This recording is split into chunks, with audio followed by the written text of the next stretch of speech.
Deutéronome 13. S'il s'élève au milieu de toi un prophète ou un songeur qui t'annonce un signe ou un prodige, et qu'il y ait accomplissement du signe ou du prodige dont il t'a parlé en disant, allons après d'autres dieux, des dieux que tu ne connais point, et servons-les. Tu n'écouteras pas les paroles de ce prophète ou de ce songeur, car c'est l'Éternel, votre Dieu, qui vous met à l'épreuve pour savoir si vous aimez l'Éternel, votre Dieu, de tout votre cœur et de toute votre âme. Vous irez après l'Éternel, votre Dieu, et vous le craindrez, vous observerez ses commandements, vous obéirez à sa voix, vous le servirez, et vous vous attacherez à lui. Ce prophète ou ce songeur sera puni de mort, car il a parlé de révolte contre l'Éternel, votre Dieu, qui vous a fait sortir du pays d'Égypte et vous a délivré de la maison de servitude, et il a voulu te détourner de la voie dans laquelle l'Éternel, ton Dieu, t'a ordonné de marcher. Tu ôteras ainsi le mal du milieu de toi.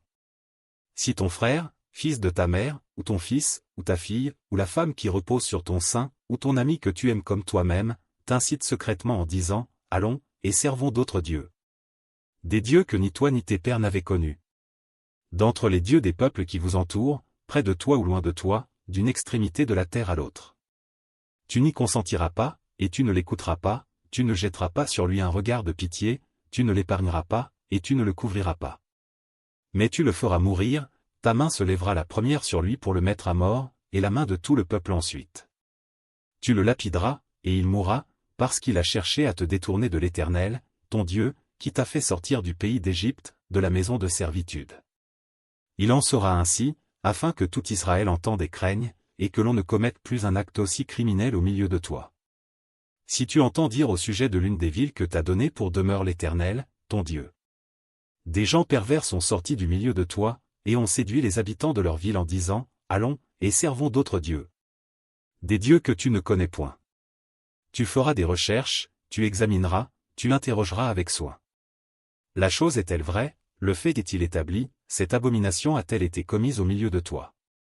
Alors tu frapperas du tranchant de l'épée les habitants de cette ville, tu la dévoueras par interdit avec tout ce qui s'y trouvera, et tu en passeras le bétail au fil de l'épée.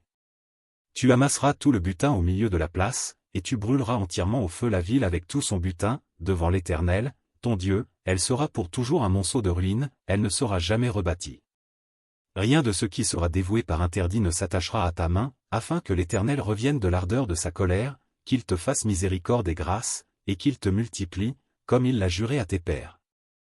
Si tu obéis à la voix de l'Éternel, ton Dieu, en observant tous ces commandements que je te prescris aujourd'hui, et en faisant ce qui est droit aux yeux de l'Éternel, ton Dieu.